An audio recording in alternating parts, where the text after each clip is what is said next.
जय जय देवाधिदेव खजागार श्री पार्श्वनाथ भगवान की जय जय जय। वर्तमान शासन नायक वर्धमान महावीर स्वामी भगवान की जय जय जय। परम पूज्य प्रातः स्मरणीय श्रवण कुल तिलक संत शिरोमणि आचार्य भगवान श्री विद्यासागर जी महाराज की जय जय जय। परम पूज्य परंपराचार्य श्री समय सागर जी महाराज की जय जय जय।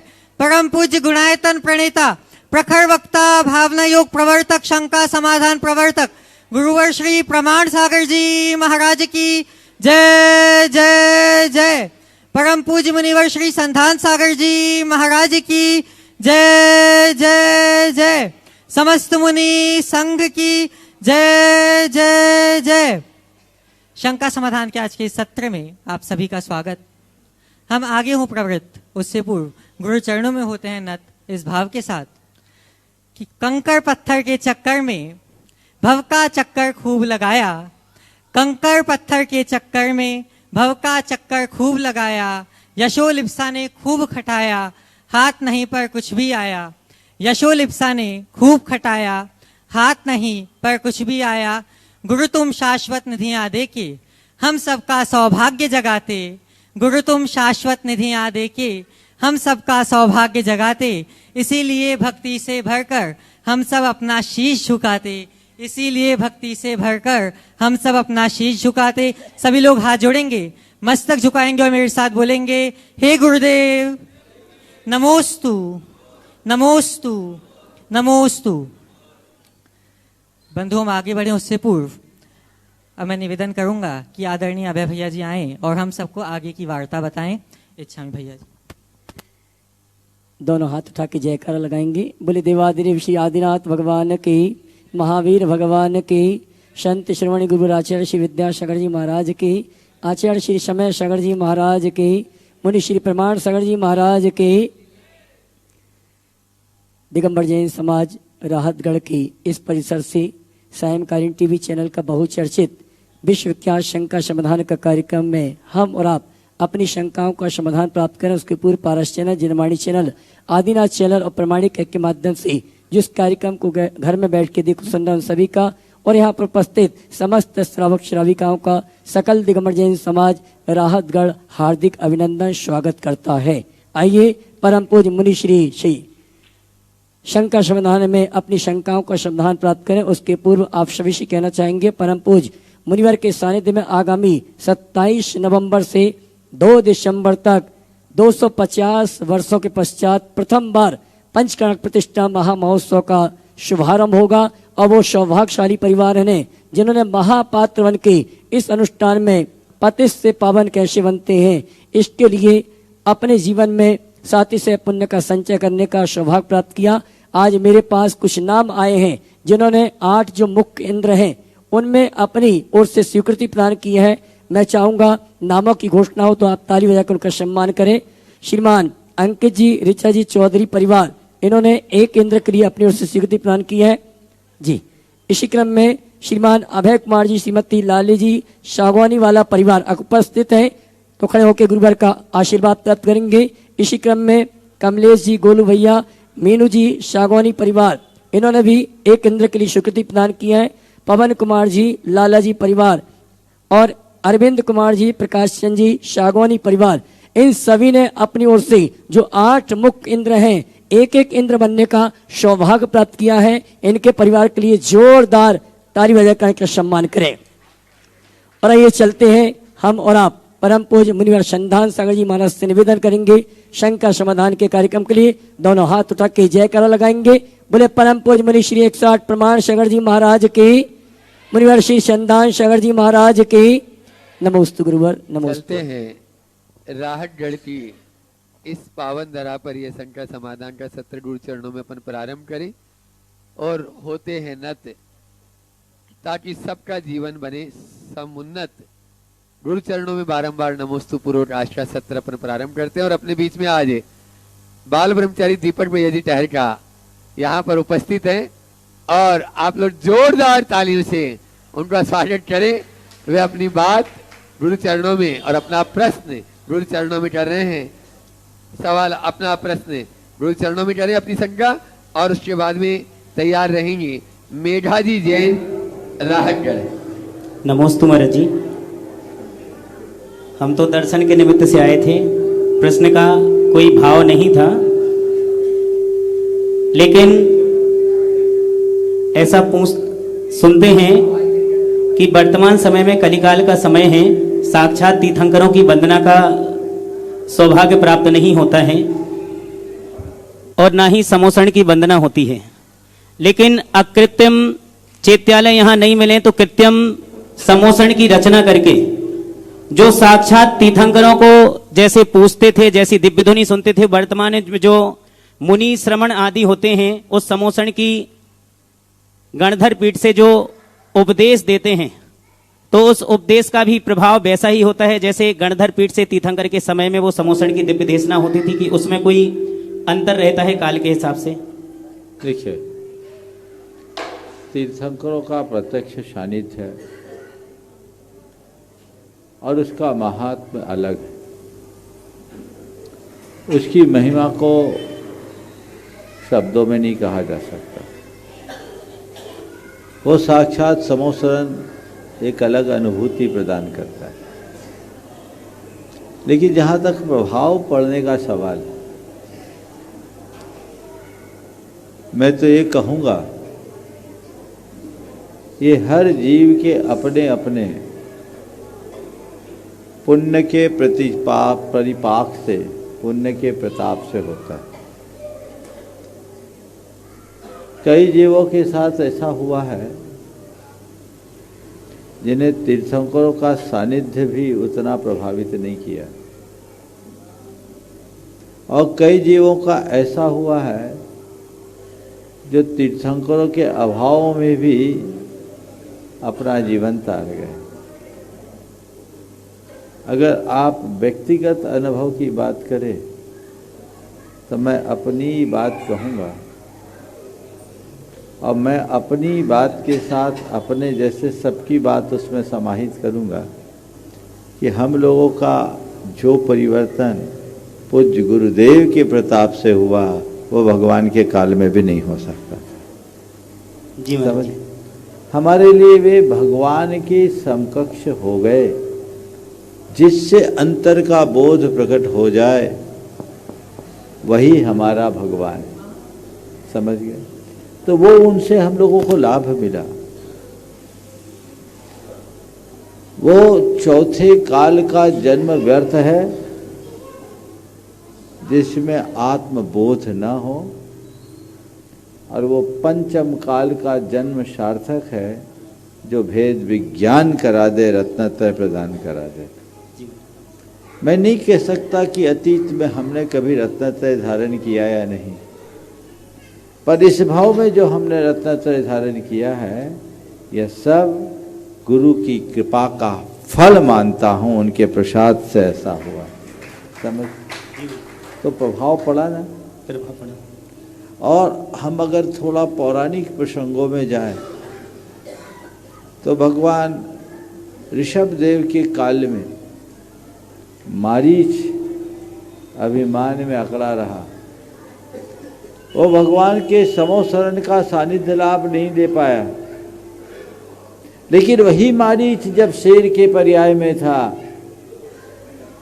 हिरण का शिकार कर रहा था, अपने तीक्ष्ण पंजों से हिरण के शरीर को विदीर्ण कर रखा था, खून की धार बह रही थी, आंखों से अंगार बरस रहा था, लेकिन उससे मध्य दो अमित गुण और अमित तेज नाम के, अमित अंजय या अमित तेज नाम के दो मुनि राजों के साधारण वचनों का असाधारण असर पड़ गया। उस शेर की पर्याय से उसके जीवन की शुरुआत हुई और 10वें भाव में वही महावीर बन गया है। शेर महावीर बन गया। तब बोलो, समो शरण का प्रभाव ज्यादा है या श्रद्धा का प्रभाव ज्यादा है? बोलो। का प्रभाव ज्यादा है। हाँ, श्रद्धा का प्रभाव ज्यादा है। तो मैं कहता हूं अगर हम चौथे काल में जन्म नहीं लिए, चौथे काल में समोसरण में नहीं गए, इसका कोई अफसोस मत करो। पंचम काल में श्रद्धा जग जाए तो जहां खड़े हो जाओ वही समोसरण है और वो अपने जीवन का उद्धार कर दे। तो हमने अगर कृत्रिम समोसरण की रचना की तो कृत्रिम से भी अकृत्रिम से अधिक लाभ लिया जा सकता है। अपनी भूमिका अनुरूप, योग्यता अनुरूप आत्मा का जिस स्तर पर विकास हो वही हम सबके लिए अनुकरणीय है, उसे ही हमें अपनाना चाहिए। नमस्ते। मेघाजी जैन राहतगढ़, पहले से खड़े हो जाएं ताकि माइक वहां तक पहुंचाया जा सके। पूज्य मुनि श्री जी और के चरणों में अगला त्रिकालवार एक मुनि। नमोस्तु नमोस्तु नमोस्तु। और आगे तैयार रहेंगे पंडित प्रकाश चंद जी जैन राहतगढ़। बोलो। मुनि श्री, हमारा प्रश्न ये है कि जितने जिसको रिस्पेक्ट देते हैं वो इतना ही अपन को बेवकूफ क्यों समझते हैं लोग। और मुनि श्री, हमारा दूसरा क्वेश्चन ये है कि स्वाध्याय तो करते हैं लेकिन याद नहीं रहता बाद में, तो इसके लिए क्या समाधान है? अगर हम किसी को रिस्पेक्ट देते हैं और वो हमें बेवकूफ़ समझता है तो उसे भी रिस्पेक्ट दे दे और स्वीकार ले विनम्रतापूर्वक, क्या फर्क पड़ता है?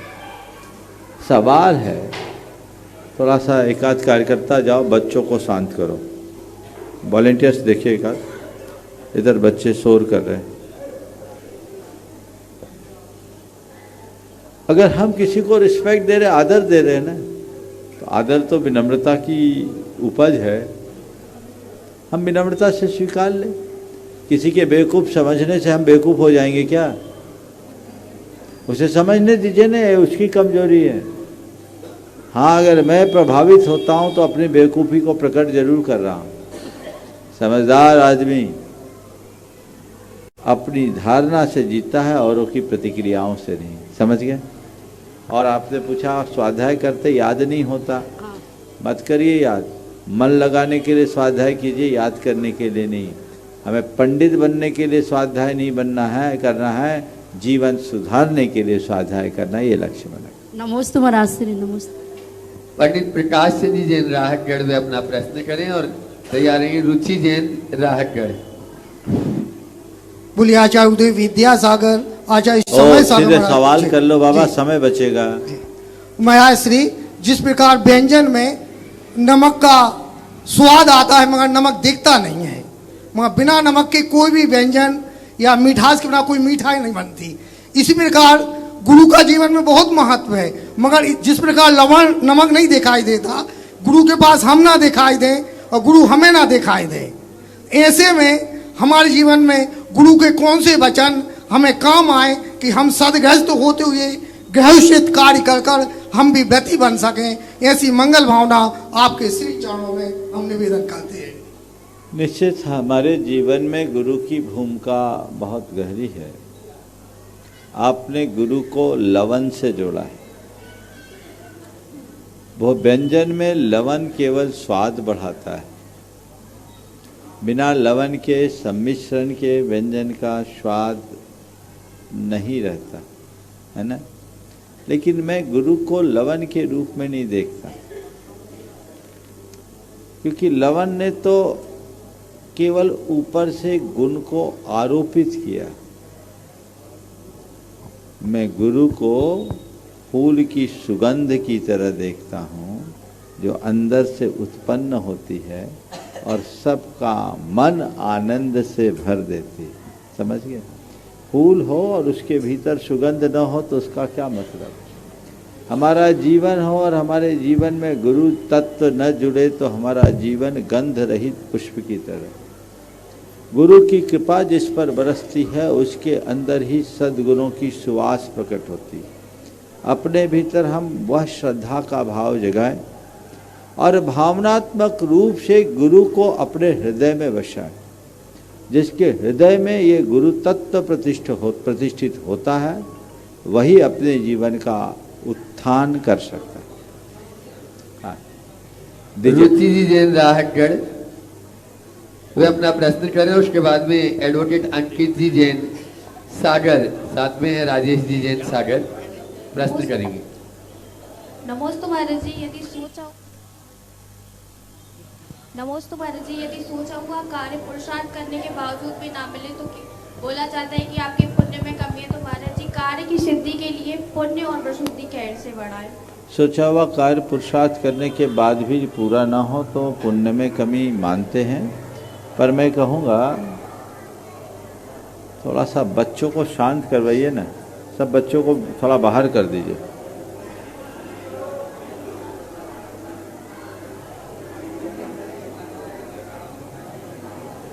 ओम शांति। ओम। सोचा हुआ कार्य अगर पुरुषार्थ करने के बाद भी पूरा ना हो तो केवल पुण्य की कमी मान करके बैठना मेरी राय में सही नहीं है। उसके साथ ये और जोर देना चाहिए कि कहीं ना कहीं मेरे पुरुषार्थ में भी कमी रह गई और नई संभावनाओं के प्रकट होने तक, अंतिम क्षणों तक हमें उसके लिए पुरुषार्थ करना चाहिए, समझिए। लेकिन हाँ, कदाचित पर्याप्त पुरुषार्थ करने के बाद भी अंतिम संभावना ही खत्म हो जाए, तब सोचना चाहिए कि शायद मेरी भवितव्यता कुछ और है, मेरे पुण्य में कोई कमी रह गई हो। आपका सवाल है कि पुण्य की वृद्धि के लिए क्या करें। पुण्य की वृद्धि के लिए हमें कुछ क्रियाएं और कुछ भावनाएं दोनों अपनाना चाहिए। क्रियात्मक पुण्य के लिए दान, पूजा, शील और उपवास, ये 4 चीज़ें ऐसी हैं जिसे प्रत्येक सद्गृहस्थ को अपने जीवन में अपनाना चाहिए। दान करें, पात्र को दान दें, भगवान की पूजा करें, व्रतों का पालन करें और उपवास करें। ये 4 पुण्य के मूल आधार है। ये सब क्रियात्मक पुण्य है। और भावनात्मक पुण्य के लिए अपने मन को शुभ भावों से भरने की कोशिश करें।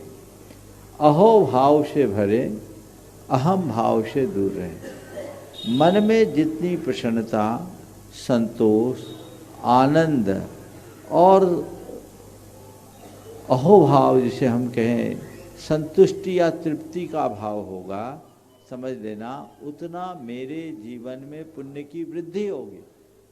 भावनात्मक पुण्य के अभाव में क्रियात्मक पुण्य भी हमारे लिए कारगर नहीं होता। हम पूजा करें और मरे मरे भाव से करें तो पूजा का कोई अर्थ नहीं।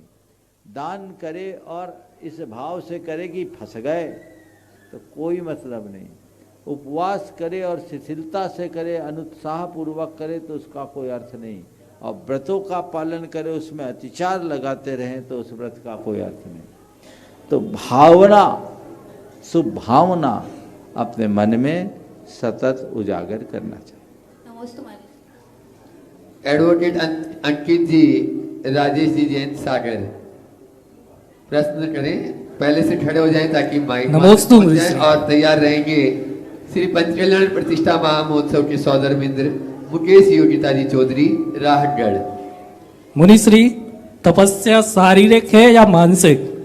यदि कोई श्रावक मानसिक रूप से तप करता है लेकिन शारीरिक रूप से बहुत कमजोर है तो क्या दोनों को समान रूप से फल मिलेगा? बहुत अच्छा सवाल। तपस्या शारीरिक भी है और मानसिक भी है। हम 3 स्तर से तप कर सकते हैं, शरीर के स्तर से, वचनों के स्तर से और मन के स्तर से। इनकी व्याख्या करें उससे पहले तपस्या के अर्थ को समझें। तपस्या क्या है? इच्छा के निरोध का नाम तप है। जिससे कर्म जलते हैं, नष्ट होते हैं, उसका नाम तप है। तो हम अपने कर्मों को जलाने के लिए इच्छाओं का निरोध करते हैं, वो तप है। अपने इच्छा निरोध के लिए शारीरिक स्तर पर व्रत, उपवास आदि जो महान कठिन कठोर अनुष्ठान करते हैं, वह सब शरीर के स्तर का तप है। लेकिन ये तप भी तभी सार्थक होगा जब उसके साथ हमारी अंतरात्मा जुड़ी हो। ये बाहरी तप है। वचन के स्तर का तप अर्थात अशुद्ध वचन को निरुद्ध करना, मौन रहना, प्रतिकूल टिप्पणियां आने पर प्रतिक्रिया से बच जाना, ये भी एक तप है। हमें उपवास का तप दिखता है, एकासन का तप दिखता है, रसों के त्याग का तप दिखता है, एक स्थान पर खड़े होने वाला तप दिखता है। पर मैं आपसे पूछता हूँ, कोई व्यक्ति किसी व्यक्ति से कुछ अपशब्द कहे और वो व्यक्ति समर्थ होने के बाद भी उसकी शब्दों को सुनकर कोई प्रतिक्रिया न करे, उसे क्षमा कर दे या मौन रहे, तो क्या ये तपस्या नहीं है? बोलो, माइक है ना? है ना? उससे उसके कर्म की निर्जरा होगी कि नहीं? जी महाराज। जो कर्म की निर्जरा कराए वो तप है, इसको बोलते हैं वाचिक तप। आज से एक प्रण कर लीजिए कि मुझे कोई कुछ भी बोले मैं उल्टी प्रतिक्रिया नहीं दूंगा। वचन के स्तर का तप प्रकट हो जाएगा। ये आपके कर्म की निर्जरा का कारण बनेगा। इस तपस्या को आत्मसात करने से दो लाभ होगा, पापों से बचोगे, कर्म की निर्जरा होगी और घरों का महाभारत भी खत्म हो जाएगा, मन में आनंद बना रहेगा, तप का प्रत्यक्ष फल मिल जाएगा। और मानसिक तप क्या है? मनः प्रसादम सौम्यतम, शौचम इंद्रिय निग्रह और तवो मानस मुच्यते। मन को प्रसन्न रखना, स्वभाव में सौम्य भाव लाना, इंद्रियों का निग्रह करना, विचारों में पवित्रता रखना, ये सब मानसिक तप की श्रेणी में आता है। तो हम अपने मन में समता रखें, प्रसन्नता रखें, स्थिरता रखें, पवित्रता रखें, इंद्रिय जय रखें, इंद्रियों पर नियंत्रण रखें। ये मानसिक तप है। और मानसिक तप करने के लिए कुछ करने की जरूरत नहीं है, खा पी करके भी तप कर सकते हो। निराकुलता का नाम ही तप है, उसे विकसित करो। पर मुझे लगता है कि लोग उपवास करने के लिए तो फिर भी सक्षम हो जाते हैं, पर प्रतिक्रिया मुक्त जीवन जीने में असमर्थ हो जाते हैं। प्रतिक्रिया विरति का अभ्यास कीजिए, आपका तप है। मैं कम से कम प्रतिक्रियाएं करूंगा और कदाचित करना ही पड़े तो नकारात्मक प्रतिक्रिया नहीं करूंगा।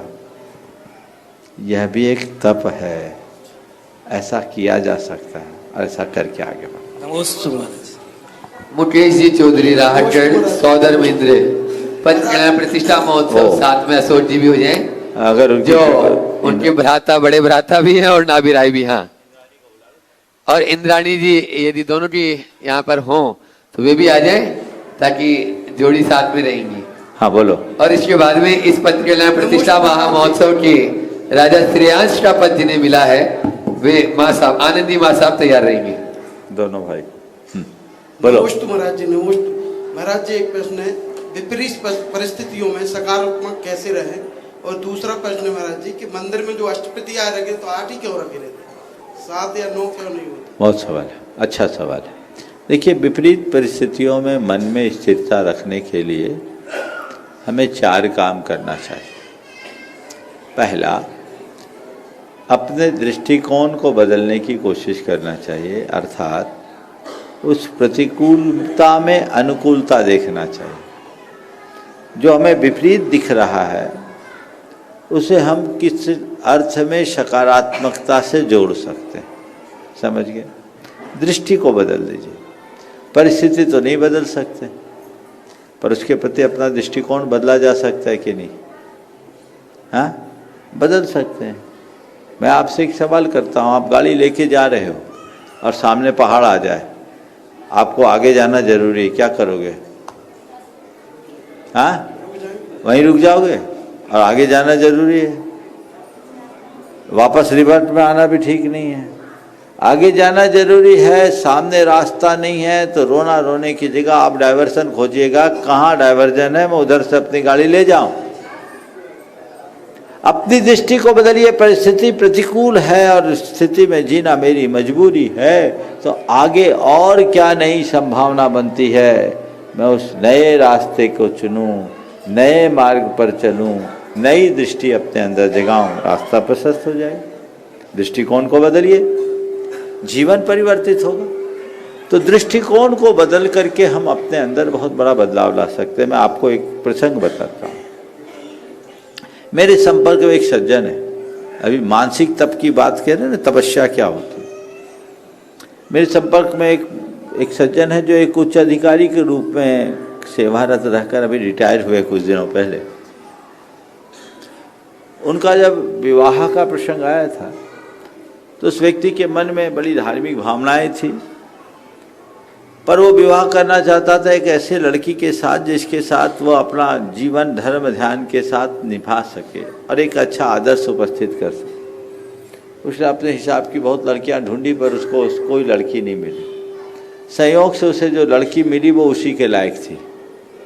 मतलब मैं बोल रहा हूँ जो लड़की मिली वो उसी के लायक थी, मैंने उसके अलावा कोई दूसरा नहीं झेल सकता, ऐसी तेज, बिल्कुल विपरीत। ऐसी लड़की मिली कि ये आलू प्याज लहसुन जमी कंद न खाए तो उसकी थाली में वही परोसा जाए, जो बोले उससे उल्टा। लेकिन वो व्यक्ति बड़ा मजबूत आदमी था, चुपचाप बाकी चीज़ों को खा लेता, उसको छोड़ के एक तरफ कर लेता। कभी कभी बाहर खाता नहीं था, कभी कभी एक रोटी खा कर के पूरा दिन निकाल लेता, कोई प्रतिक्रिया नहीं करता। एक दिन मेरे पास बैठा था, तत्व चर्चा कर रहा था, उसके गोद में वो बैठा मेरे से बात कर रहा था। सामने एक हॉल था, वहाँ उसकी धर्मपत्नी बैठी थी, बिना बारा की बात। मैंने देखा कि उसकी बच्ची रोई, और जैसी बच्ची रोई उसने वहीं से आंख दिखाई। पत्नी ने आंख दिखाई और मेरी तत्व चर्चा छोड़ करके सीधे उसके पास गया, बच्ची को लिया और पत्नी ने ऐसी जली कटी सुनाई कि सुन करके मुझे भी एक पल को तरस आ गया। आवाज़ सीधे सीधे आ रही थी, ज़्यादा अंतर नहीं था, बस 25-30 फीट का अंतर था। जब आया, बैठा, वापस बातचीत शुरू की, बच्ची समेत आया। मैंने पूछा भैया क्या कर रहे हो? बोले महाराज मैं निर्जरा कर रहा हूँ, निर्जरा कर रहा हूँ। मेरी इच्छा थी कि आपकी तरह मैं मोक्ष मार्ग में निकलूँ। परिवार का दबाव और मेरे खुद की दुर्बलता, चारित्र मोहिनी कर्म का उदय, मैं अटक गया। पर मेरी परिणति मुझसे तपस्या कराना चाहती थी। तो महाराज मैंने अपनी पत्नी को कभी समस्या के रूप में नहीं देखा, मैंने उसे तपस्या के रूप में देखा। प्रतिकूलता को सहना ही तप है और मैं वो अपनाता हूँ। और आपको बताऊं, उसकी तपस्या रंग ले आई, वो निर्जरा कर लिया। उसके उस सद्व्यवहार से पत्नी का हृदय द्रवीभूत हुआ, उसका जीवन बदल गया। आज पत्नी उसके एक कदम आगे चल रही है और काम कर रही है। उसने अपना दृष्टिकोण बदला तो स्थिरता आई। परिस्थिति नहीं बदलती,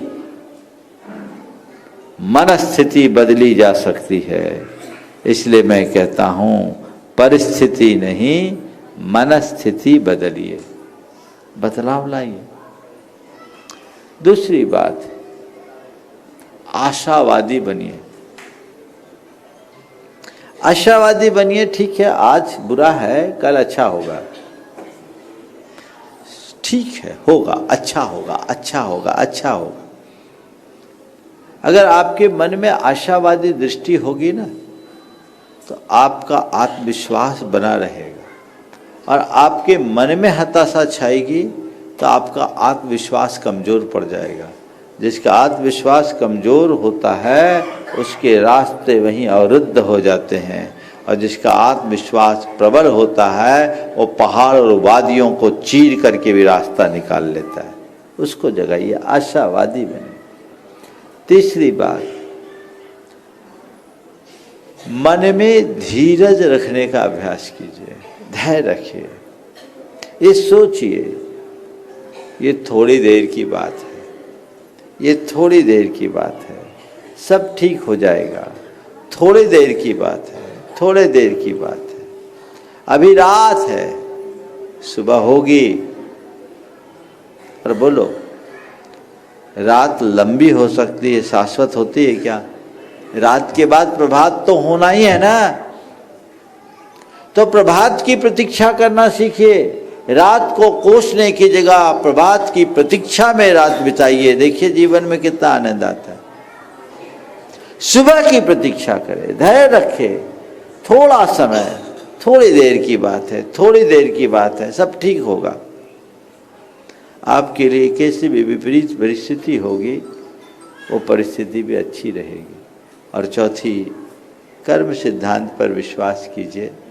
कर्म का उदय आज नहीं कल पलटेगा, चीज़ें ठीक हो जाएगी। ये चारों बातें अगर आपने आत्मसात कर ली तो मैं समझता हूँ चाहे कितनी भी कठिनाइयाँ हों और चाहे जैसी विपरीत परिस्थितियाँ हों, जीवन में स्थिरता बनी रहे। ठीक, हाँ 8, अच्छा 8 प्रातिहार 8 ही क्यों होते हैं? देख भैया 8 हैं तो 8 ही क्यों होते हैं? मैं आपसे पूछूं कि आपके कान 2 ही क्यों हैं, आंखें 2 ही क्यों हैं, तो क्या उत्तर होगा? बोलो बोलो तो भाई, है इसलिए है। 8 ही क्यों? 8 ही होते इसलिए 8 है। 7 होते तो सवाल ये भी करते कि 7 ही क्यों, 5 होते तो 5 ही क्यों, 9 है तो 9 ही क्यों, है ना? लेकिन अब पूछा है 8 ही क्यों होते तो जवाब भी मुझे देना होगा क्यों होते, है ना? कर्म कितने हैं, काटना कितने को है, तो 8 को काटने के लिए 8 है, 8 में ठाठ है, समझ गए? तो 8 कर्म के नष्ट करने के प्रतीक स्वरूप 8 मान लो।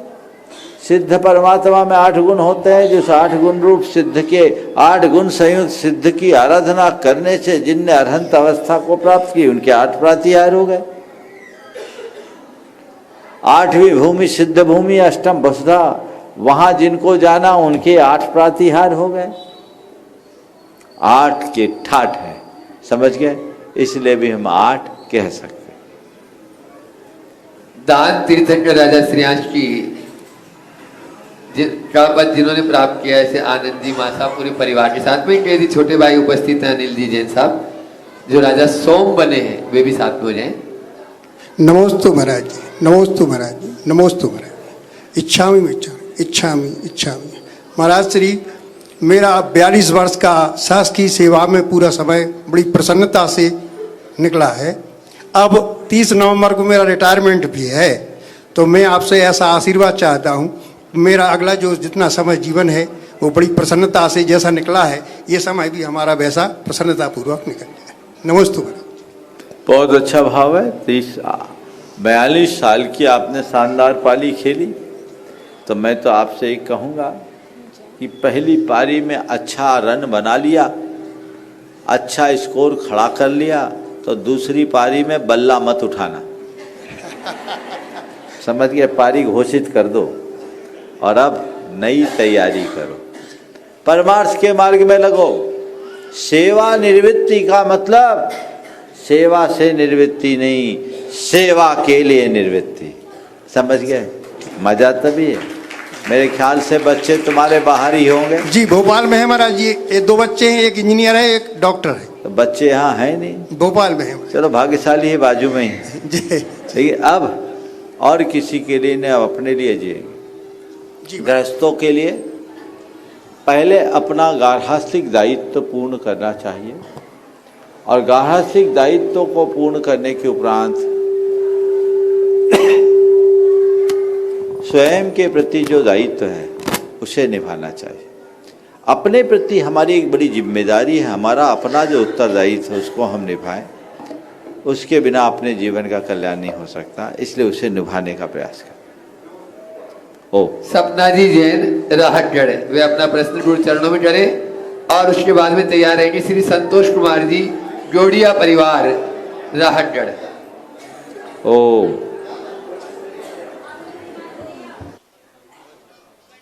माइक पहले से पहुंचा दें। संतोष जी पहले से खड़े हो जाएं ताकि वहां माइक पहुंच सके। नमोस्तु महाराज श्री मेरा प्रश्न है कि सम्यक दर्शन की सही परिभाषा क्या है? क्या को देव शास्त्र गुरु को त्यागना, या सच्चे देव शास्त्र गुरु पर श्रद्धा करना, या फिर मिथ्यात्व प्रकृतियों का क्षय होना, या महाव्रत अणुव्रत को ग्रहण करना? देखो, सम्यक दर्शन का मतलब है भेद विज्ञान से संपन्न होना, और भेद विज्ञान से जो संपन्न होता है वो देव शास्त्र गुरु का दृढ़ श्रद्धानी होता है। उसके दर्शन मोहनी आदि कर्मों का क्षय उपशम उपशम भी होता है। उसके अंदर प्रशम संवेग अनुकंपा आस्तिक जैसे गुण प्रकट होते हैं। अंतरंग तो है भेद विज्ञान। अब वो भेद विज्ञान की पहचान कैसे हो, वो अंदर की बात है, किसी को पता नहीं। हमें भेद विज्ञान की भावना के साथ देव शास्त्र गुरु के प्रति समर्पित होकर गृहीत मिथ्यात्व से मुक्त होना चाहिए। तत्व का चिंतन बार बार करना चाहिए। भीतर के कर्म का क्षय क्षोभशम होगा या नहीं हुआ, हम इस बारे में जान ही नहीं सकते। ये दिव्य ज्ञानियों के ज्ञान का विषय है। हमारे हाथ में जो है, जितना हमें उसे अपनाना चाहिए। संतोष कुमार जैन जोड़िया परिवार राहतगढ़ में अपना प्रश्न गुरु चरणों में करें, और अनिता जी प्रदीप जी दिवाकर तैयार रहेंगे जो इस महान पंचकल्याण प्रतिष्ठा महाराज जी ईशान इंद्र बने। सोने की परख तो लोग कसौटी पे घिस के कर ली थी। अच्छे इंसान की, सज्जन लोगों की पहचान कैसे की जाए महाराज जी? समाधान कीजिए। देखिए, सोने की परख कसौटी में कस कर की जाती। अच्छे इंसान की परख उनके व्यवहार को परख करके की जा सकती है। उनको निकटता से देखो, उनकी प्रवृत्तियों को गंभीरता से वाच करो और देखो कि इस व्यक्ति की मूल विचारधारा क्या है। थोड़े दिन साथ रहने से व्यक्ति को अच्छे से समझा जा सकता है, और जो तरीके से समझकर अपना व्यवहार करता है वो कभी विफल नहीं होता। नमस्ते महाराज। हाँ, गुणायतन ट्रस्टी ईशान इंद्र, अनिता प्रदीप जी दिवाकर पहले से खड़े हो जाएं ताकि माइक पहुंच सके। एक साथ हो जाओ। एक प्रदीप जी अभी आ जाए, प्रदीप जी आगे, दो ही अलग अलग। और उसके बाद में तैयार रहेंगी संगीता जी जैन राहतगढ़। पूछो जल्दी, आपस में बातचीत नहीं। ओ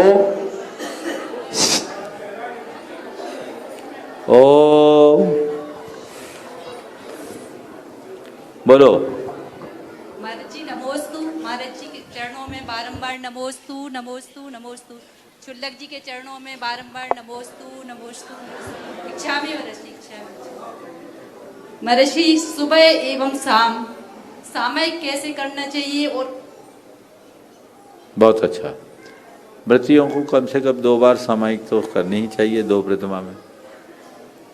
आपने पूछा सुबह शाम कैसे करनी चाहिए। जो हमारी शास्त्रीय विधि उसको तो आप अपनाते ही। मैं कहूँगा कि आप सुबह शाम जो व्रतियों का भावना योग है उसे आप कर लीजिए। 45 मिनट है, उसके बाद सामायिक पाठ या भावना मंगल भावना है, आप उसे पढ़ लीजिए। 48 मिनट का पूरा भावना योग है, और आप 90 दिन तक ऐसा करके देखिए। उसके बाद आपको सामायिक में एक अलग अनुभूति होगी।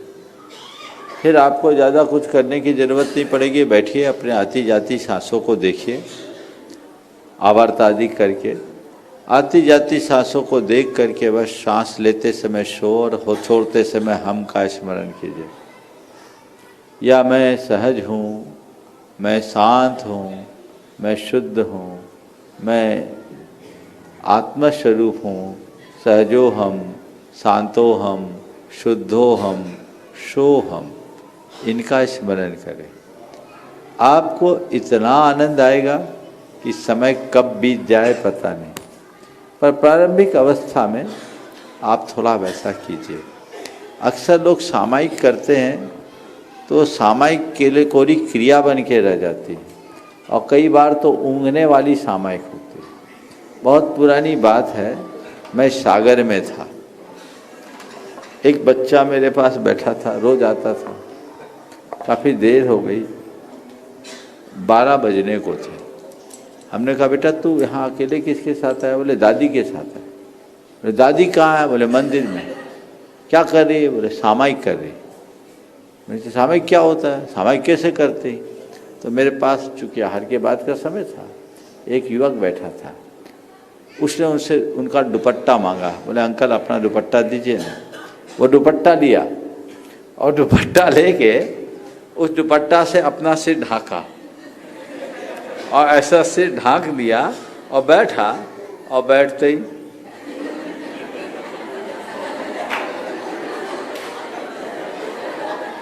मैंने पूछा क्या कर रहे हो? बोले सामायिक कर रहा हूं।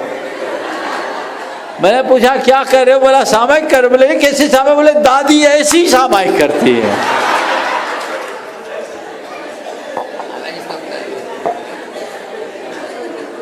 समझ में आ गई ना बात? आप लोगों की हंसी बता रही असलियत क्या है। तो बदलिए, क्रिया को भाव से जोड़िए, तब प्रभाव पड़ेगा। टाइम सुबह व शाम कितने बजे करना चाहिए? देखिए सबसे उत्तम तो है संधि काल में करो, लेकिन चूंकि कई तरह की आप लोगों को व्यस्तता होती है तो उठते ही सामायिक सुबह की करो और शाम का ये जो समय है सामायिक का समय। आगे संगीता जी जैन राहटगढ़, वे अपना प्रश्न गुरु चरणों में करें, और मुन्ना लाल जी जैन पूर्व अध्यक्ष राहटगढ़ तैयार रहेंगे। हाँ मुन्ना लाल बोलो। मुन्ना लाल जी, संगीता जी पहले से खड़े हो जाएं, आप लोगों को देखो, समय को बचाओ। बोलो मुन्ना लाल जी। हाँ हाँ बोले। नमोस्तु नमोस्तु नमोस्तु, इच्छामि इच्छामि इच्छामि।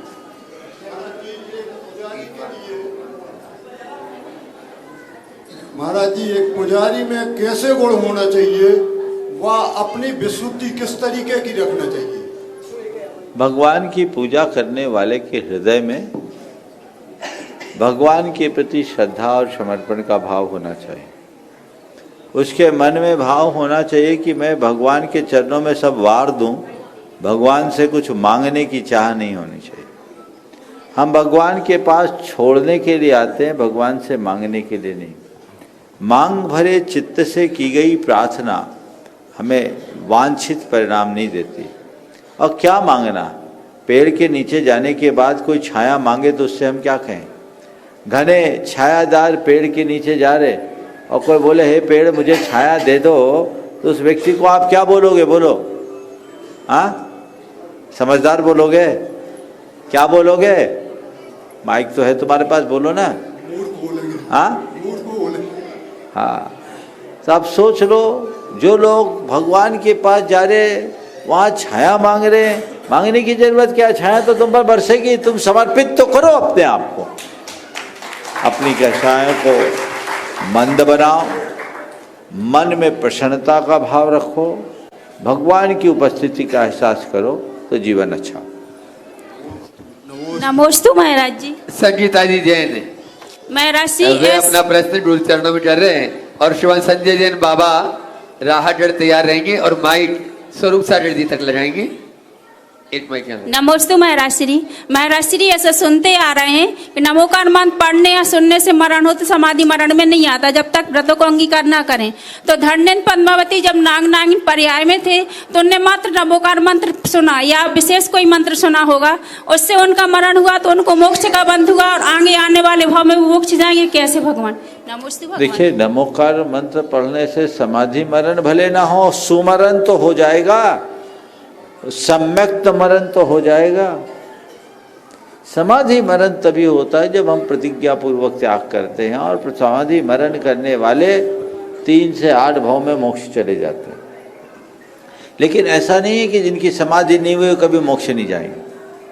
सुमरण करने वाला जीव भी भवांतर में समाधि करके मोक्ष जा सकता है, या भवांतर में सीधे मुनि बन करके भी मोक्ष जा सकता है।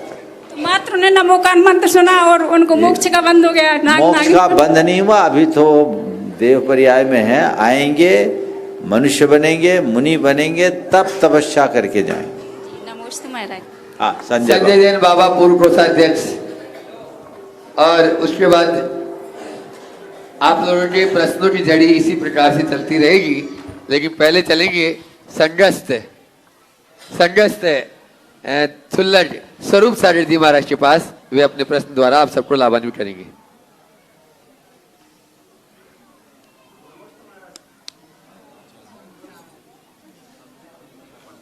नमोस्तु महाराज श्री। महाराज श्री, वास्तु और ज्योतिष का हमारे जीवन पर क्या प्रभाव पड़ता है? वास्तु का और ज्योतिष का हमारे जीवन पर क्या प्रभाव पड़ता है? यदि मंदिर जी में वास्तु सुनो तो बोलो। वास्तु और ज्योतिष का प्रभाव पड़ता है। वास्तु कुछ नहीं करता, ज्योतिष कुछ नहीं करता, ये गलत है। पर सब कुछ वास्तु और ज्योतिष से ही चलता है, ये भी गलत है। वास्तु को मानो यथासंभव जितना हो सके, क्योंकि द्रव्य क्षेत्र काल भाव का प्रभाव पड़ता है। ज्योतिष का भी एक विज्ञान है जिसके माध्यम से हम अपने भावी को जानकर, फलित को जानकर, अपने वर्तमान को सुधार कर कुछ परिस्थितियों में परिवर्तन ला सकते हैं। ये इसका आध्यात्मिक प्रयोग है। लेकिन इनका हवा बनाने से कभी कुछ नहीं होगा, समझ गए? तो उतना ही मानो जितना मान सको। संभव है तो पूरी चीज़ें मानो।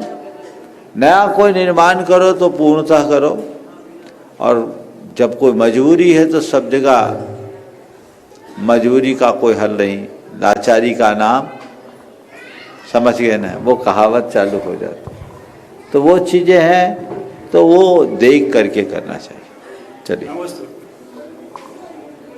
छुल्लक स्वरूप सागर जी महाराज अपने प्रश्न द्वारा आपको लाभान्वित कर रहे हैं, और उसके बाद में तैयार रहेंगे भोपाल से प्रियंका जी, किरण जी जैन। के चरणों में बारंबार नमोस्तु। परंपरा से हम कई चीजें करते हुए आ रहे हैं। कई चीजों में बोला जाता है कि ये लोकोपचार से सिद्धियां अदा करनी चाहिए, और कई चीजों को हम रूढ़िवाद का नाम देते हैं। तो महाराज जी, कौन सी क्रियाएं हैं जो हम लोकोपचार से मान सकते हैं और जिसको रूढ़िवाद मान के छोड़ देना चाहिए? बहुत अच्छा सवाल किया है महाराज जी ने आप लोगों के लिए। हमें परंपरावादी भी बनना चाहिए, पर रूढ़िवादी नहीं। परंपरा का निर्वाह रूढ़ी है, ये धारणा गलत है। और परंपरा के नाम पर सब कुछ करना जरूरी है, ये धारणा भी गलत है। हम उन्हीं बातों को पारंपरिक रूप से स्वीकार करें जिससे आत्महित, लोकहित या समाज हित होता हो।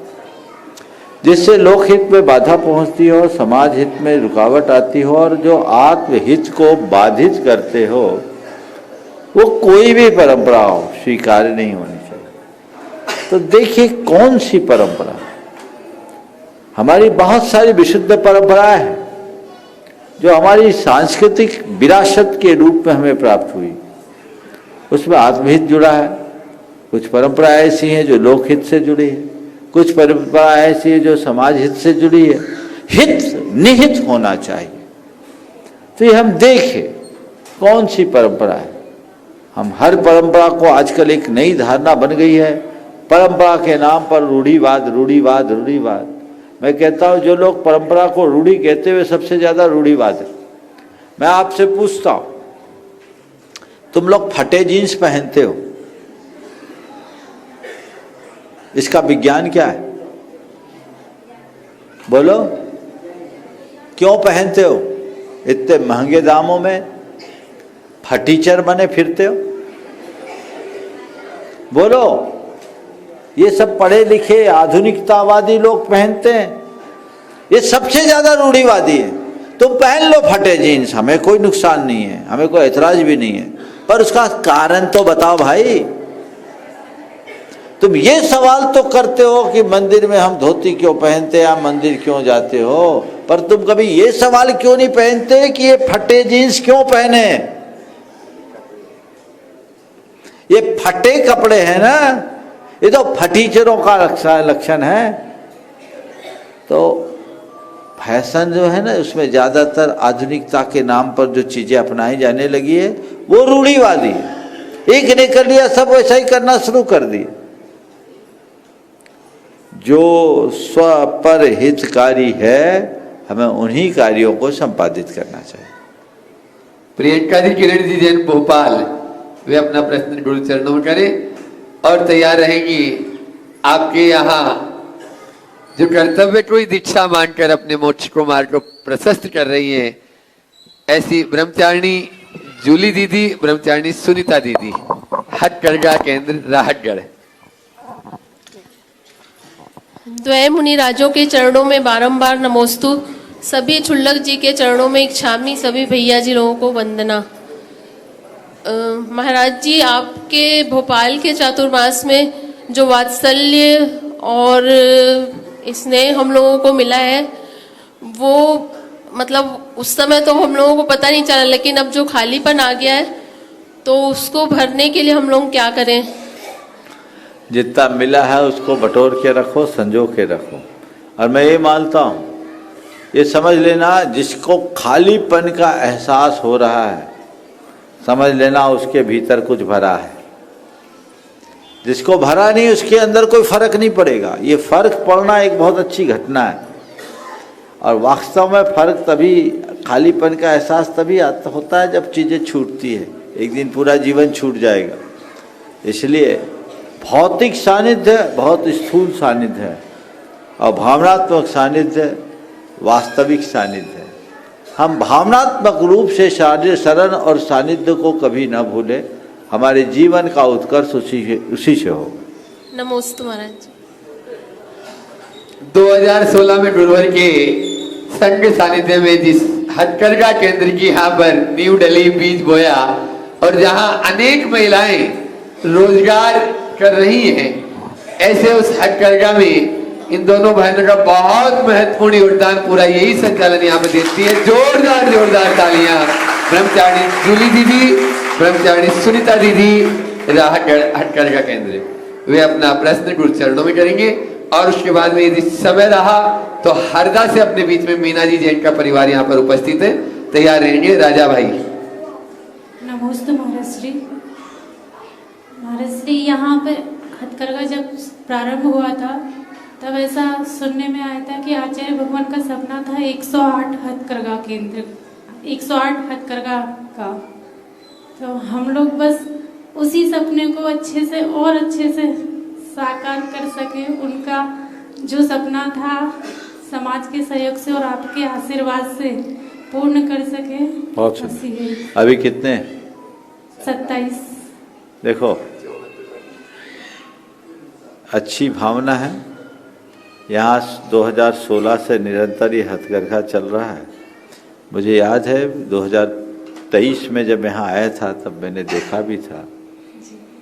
बहुत अच्छे से संचालित हो रहा है।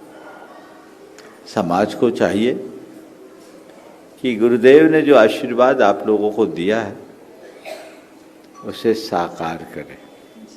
बैठ कर के बात करेंगे उसकी क्या भूमिका है, क्या संभावनाएं। यदि ऐसा हो तो 108 कोई बड़ी चीज़ नहीं है, केवल 4 का ही तो गुना करना है। 27 के आगे 4 लगाना, 108 हो जाएगा, कोई बड़ी बात नहीं है।